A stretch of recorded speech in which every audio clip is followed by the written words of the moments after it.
Assalamualaikum warahmatullahi wabarakatuh. Di sini saya akan menjelaskan mengenai beberapa tugas yang sudah saya kerjakan terkait skema data manajemen staff.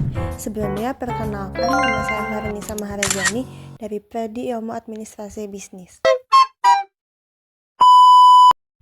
Di instruksi kerja yang pertama, kita harus membuat surat. Langkah awalnya tuh kita harus membuat suratnya dahulu. Dan di sini ada data mail merge yang harus kita buat di Excel dan sesuai dengan kebutuhan yang ada. Setelah kita buat datanya di Excel, kita save dan masukkan ke Word.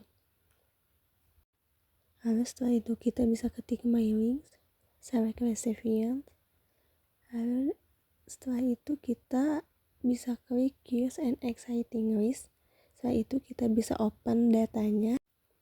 Lalu kita bisa klik OK. Kemudian surat akan berubah sesuai dengan data yang sudah kita buat.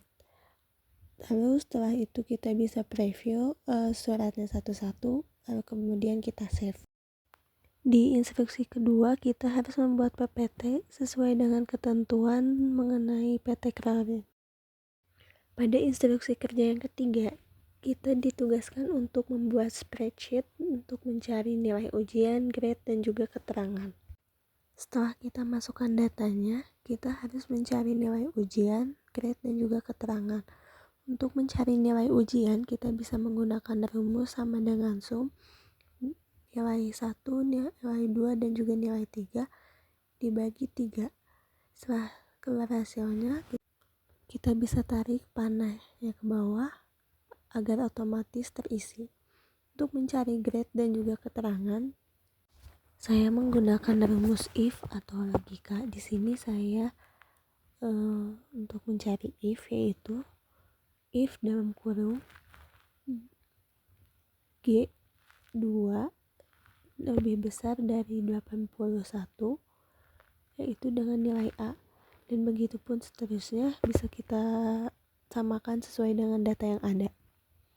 Setelah hasilnya keluar, kita bisa klik tanda panah agar yang bawah otomatis terisi, dan begitu pun pada keterangan dengan menggunakan rumus yang sama tetapi hanya diganti keterangannya saja. Pada tugas yang keempat, kita harus membuat email dengan bahasa yang formal mengenai uji kompetensi ini, dan juga kita harus mengirimkan beberapa tugas yang sudah kita buat ke dalam email tersebut. Dalam membuat email tersebut harus menggunakan bahasa yang sopan, mulai dari perkenalan, tujuan mengikuti uji kompetensi, serta harapan terhadap uji kompetensi ini.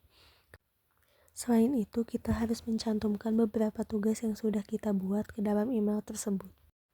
Pada tugas yang kelima, kita harus membuat artikel mengenai pentingnya sertifikasi BNSP bagi mahasiswa atau seorang profesional.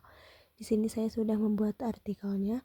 Sebelum melakukan penulisan artikel ini, saya harus mencari informasi mengenai pentingnya sertifikasi tersebut.